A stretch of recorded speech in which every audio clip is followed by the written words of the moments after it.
Nananatiling on schedule ang pamamahagi ng cash assistance ng DSWD sa tricycle drivers sa Metro Manila. Ayon pa sa ahensya, kumpleto na rin ang listahan ng mga driver ng motorcycle taxi at TNVS drivers na kabilang sa mga susunod na makatatanggap ng ayuda. Si Gab Villegas sa sentro ng balita.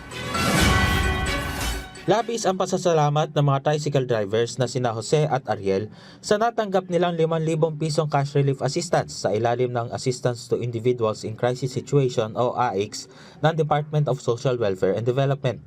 Malaking tulong na to sa mga bayarin namin. Lalo sa kuryente, tubig, tsaka sa bahay kasi nangungupahan. Gagamitin ko ito sa panggas ko araw-araw.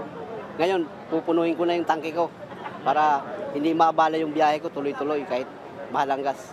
Ilan lang sila sa mga nabenepisyohan sa ikalawang araw ng payout sa Rise and Garden sa Quezon City Hall na isa sa 6 na payout sites ng DSWD sa lungsod.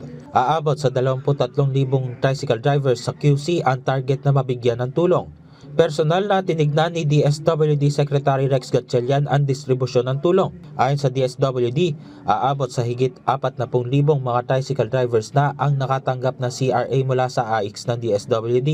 Sinabi ng kalihim na on schedule ang kanilang pamimigay ng ayuda sa mga toda driver. Tinatayang 30,000 tricycle driver naman ang target na mabigyan ngayong araw. Yung mga nagka-konting issue dahil wala sila yung mga pangalan nila sa listahan, pinapasok na rin namin para tomorrow masama na sila.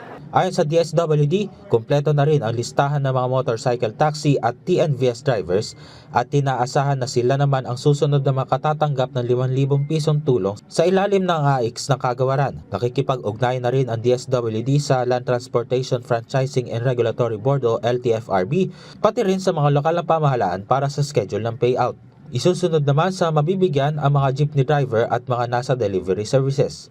Tiniyak ng Department of Social Welfare and Development na hindi ito ang una at huling beses na magbibigay ng tulong ang pamahalaan para sa mga tsuper na umaaray rin sa pagsipa ng presyo ng produktong petrolyo.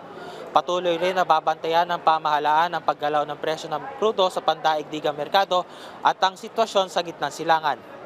Gab Humilde Villegas para sa Pambansang TV sa Bagong Pilipinas.